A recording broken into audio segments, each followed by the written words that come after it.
Caledonia went up to Triton on Friday night, or on Saturday night, I should say, with 42-0 win this past week. Recapping that one with head coach Carl Fruechte. And coach, got to start with your defense. Once again, another shutout. You've given up only 6 points in your first 4 games. You're continuing to click very well on that side of the ball. What do you credit that to? I know I sound like a broken record, Darren, but it's the same, trust issues, getting over those, trust issues, trusting your brother on the field. Our kids are playing really well with their hands and their feet. We're not allowing blockers to get into us. We're just not playing caveman football. We always talk about being athletes and not just running into a guy, trying to be, an athlete and playing with our hands and our feet. We're doing that well right now. And I know in a few of these games, you've had an opportunity to get quite a few kids in the game with the margin the way it was. And when those other guys get into the game, how much pride do they take on themselves to keep that other team off the scoreboard? Well, yeah, it was actually great. First of all, Triton has a new coach, Corey. He's doing a great job. Good program. They're going to be all right. He and I had a great talk. But our young guys were in against their first offense, and it was good. I'm glad. Coaches get their butts hurt too easy nowadays. For us, it's all about take care of yourself, compete, and quit worrying about the other school. And I honestly mean that, because it was great. We had our juniors and sophomores, and to be honest, Darren, we burned a couple timeouts because we wanted to coach them up just to do things right. It wasn't about the scoreboard. It's like I told the official, we're not trying to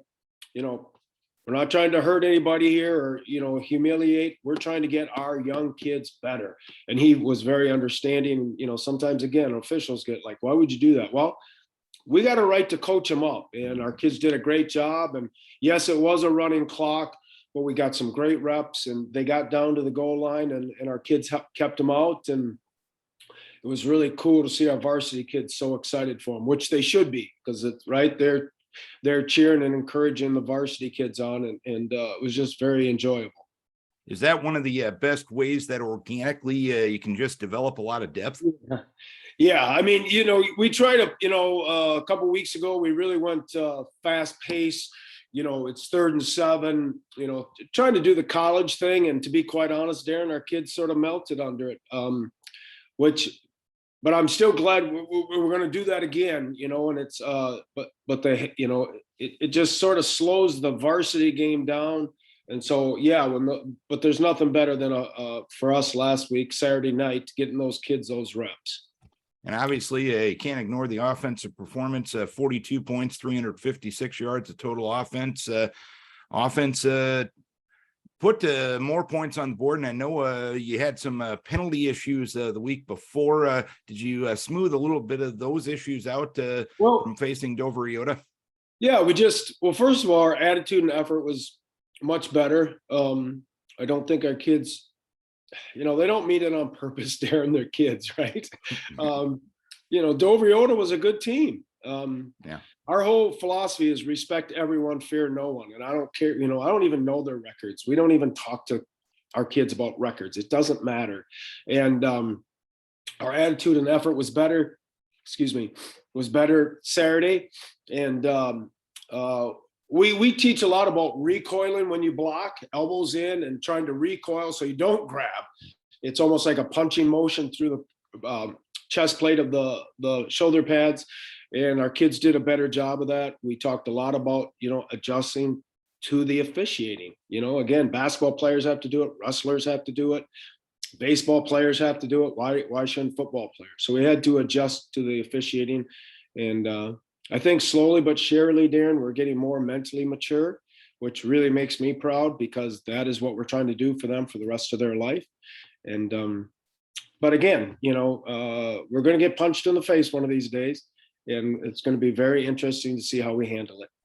And I know offensively, it's always good to grind it out and keep the other team off the field, but you were able to hit on a few explosive plays last Saturday night. How important is developing that as a part of your offensive arsenal? I think it's extremely important, Darren. I mean, you gotta be able to do both, right?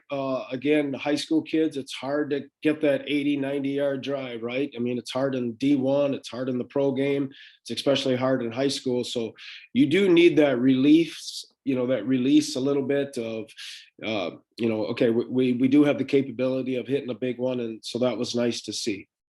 And this week, you got Goodhue coming to town. They're off to a pretty good start, putting up some nice offensive numbers.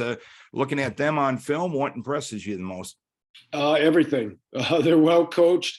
Honestly, I thought Goodhue was probably the second best team in the state last year. Obviously Chatfield being they're the state champ. I think again that our section is that tough.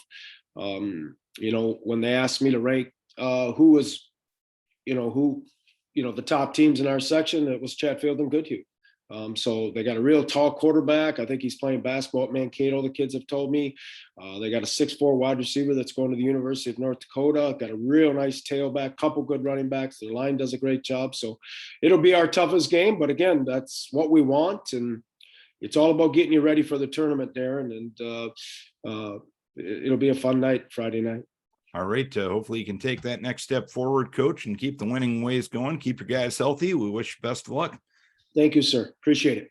Carl Fruechte, head coach of the Caledonia Warriors.